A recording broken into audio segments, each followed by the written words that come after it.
Assalamualaikum warahmatullahi wabarakatuh. Selamat pagi anak-anak. Kembali lagi di pembelajaran IPA di kelas 8. Untuk hari ini kita akan belajar tentang hukum 2 dan hukum 3 Newton. Adapun tujuan pembelajaran kita hari ini, yang pertama menemukan hubungan antara massa, gaya, dan percepatan sesuai dengan hukum 2 Newton dengan benar. Kemudian, yang kedua, menganalisis penerapan hukum 2 Newton dalam kehidupan sehari-hari.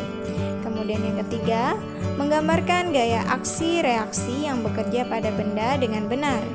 Dan yang keempat, menganalisis penerapan hukum 3 Newton dengan benar.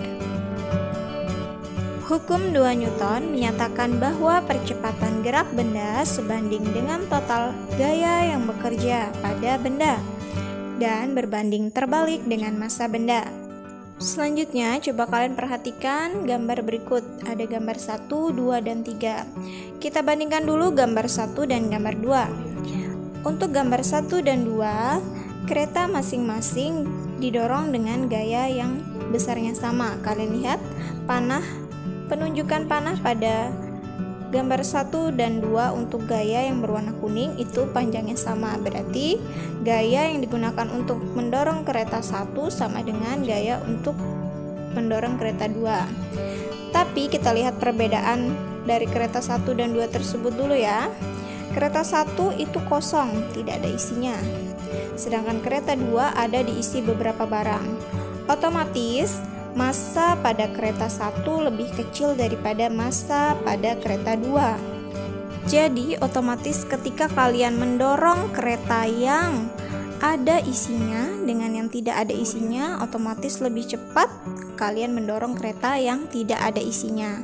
Makanya penunjukan panah pada gambar 1 yang panah berwarna biru untuk percepatan itu lebih panjang percepatan yang dihasilkan pada gambar 1 daripada percepatan yang dihasilkan pada gambar 2. Nah, hal ini membuktikan bahwa dengan gaya yang sama namun massa yang berbeda, maka yang memiliki massa yang kecil akan menghasilkan percepatan yang besar.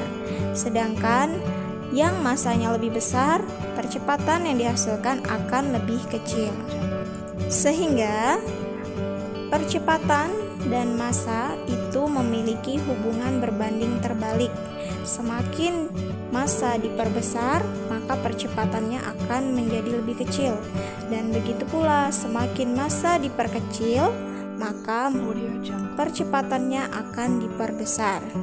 Selanjutnya kita lihat perbandingan antara gambar nomor 2 dan gambar nomor 3. Untuk gambar nomor 2 dan 3 ini memiliki perbandingan massa yang sama. Jadi sekarang massanya sama.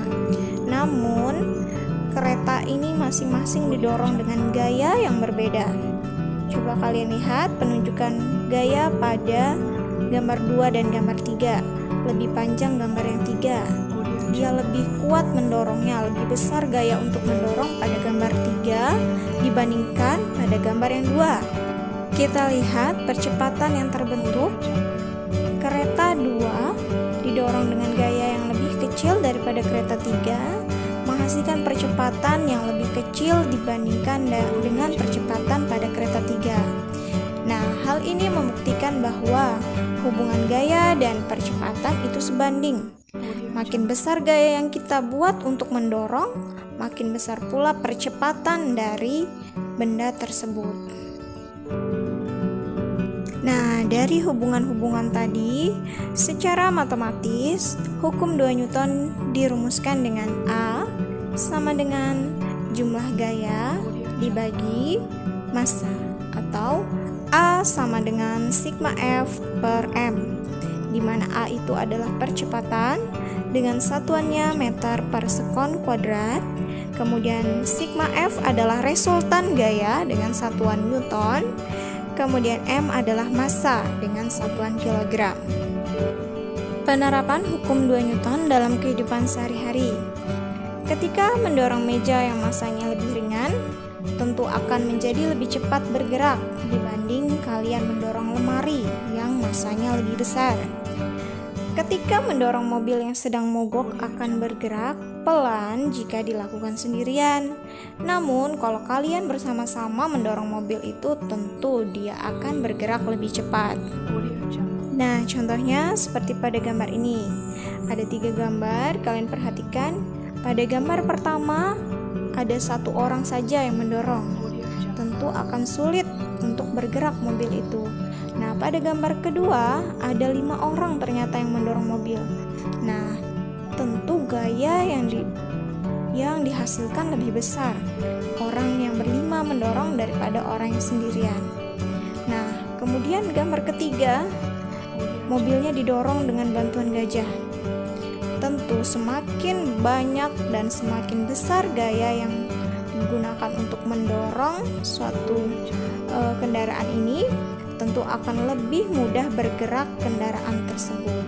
Maka percepatannya pasti akan semakin besar. Nah, itu tadi hukum 2 Newton. Sudah paham ya? Selanjutnya kita ke hukum 3 Newton. Hukum 3 Newton menyatakan jika benda pertama mengerjakan gaya, yaitu gayanya namanya adalah F aksi, maka benda kedua akan mengerjakan gaya pula, namanya adalah F reaksi. Nah, besar gaya F aksi dan F reaksi ini sama, namun arahnya berlawanan. Sehingga dapat dirumuskan F aksi sama dengan negatif F reaksi. Selanjutnya adalah penerapan hukum 3 Newton. Nah, ketika kalian mendayung perahu, dayung akan memberi gaya aksi yang arahnya ke belakang. Sedangkan air memberi gaya reaksi yang arahnya ke depan, sehingga perahu dapat melaju ke depan. Jadi tadi F aksinya itu ke belakang, sedangkan F reaksinya akan ke depan. Itu ya, jelas ya. Kemudian ada lagi contoh selanjutnya adalah ketika kalian berenang. Begitu juga kalian mengarahkan ayunan tangan kalian ke belakang, tetapi kalian bergerak ke arah depan. Penerapan hukum 3 Newton selanjutnya yaitu pada roket.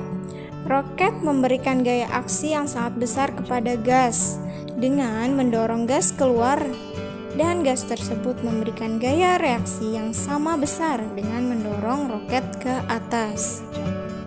Penerapan selanjutnya ada pada gambar burung berikut. Tahukah kamu bahwa burung mengepakkan sayap ke belakang untuk memberikan gaya aksi ke udara? Udara yang masanya jauh lebih besar daripada burung memberi gaya reaksi yang nilainya sama besar dengan gaya aksi, namun berlawanan arah, sehingga mengakibatkan burung ini dapat melaju kencang ke depan.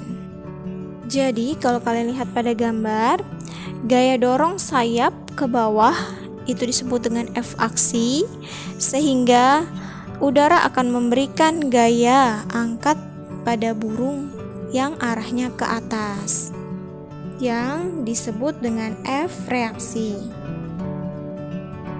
Selanjutnya contoh soal. Sebuah benda bermasa 3 kg.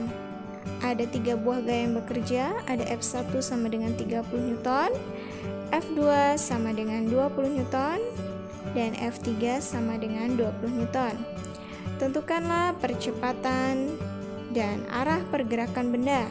Kita tulis diketahui F1 sama dengan 30 Newton, F2 sama dengan 20 Newton, dan F3 sama dengan 20 Newton. Yang ditanyakan adalah A atau percepatan. Kita hitung dulu jumlah gaya yang bekerja.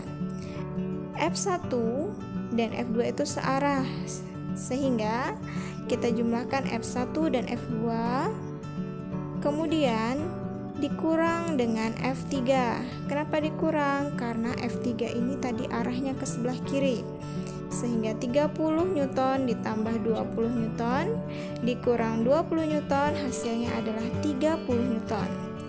Untuk mencari A percepatan, kita gunakan rumus jumlah gaya dibagi dengan massa.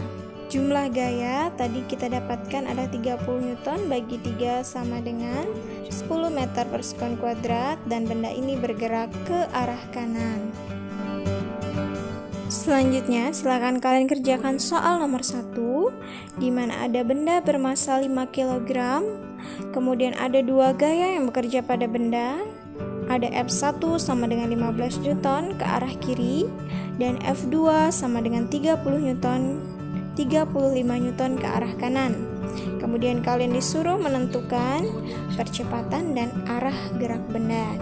Bisa ya? Perhatikan cara yang tadi dan lengkapi titik-titiknya. Selanjutnya, silakan kerjakan soal nomor 2, di mana ada sebuah benda bermassa 5 kg ditarik dengan gaya sebesar F. Kemudian, jika percepatan yang bekerja pada benda adalah 5 meter per sekon kuadrat, kalian disuruh mencari besar gaya yang bekerja pada benda. Kemudian silahkan diikuti langkah-langkah kerja yang sudah ada ibu buat ini. Silahkan diisi titik-titiknya. Selanjutnya, silahkan kalian kerjakan soal nomor 3, di mana gambar 1 ada sebuah benda bermassa 5 kg, kemudian F1-nya 50 Newton ke arah kiri, F2-nya 35 Newton ke arah kanan, dan F3-nya 45 Newton ke arah kanan. Selanjutnya pada gambar kedua, benda bermassa 5 kg, kemudian F1-nya ke arah kiri 15 Newton, dan F2-nya ke arah kanan sebesar 10 Newton. Dan terakhir, ada F3 sebesar 45 Newton ke arah kiri. Nah, yang ditanyakan, gambar mana yang memiliki percepatan paling besar dan ke arah mana benda tersebut bergerak. Selanjutnya, soal nomor 4 tentang hukum 3 Newton. Tangan menghantam tembok, kalian perhatikan.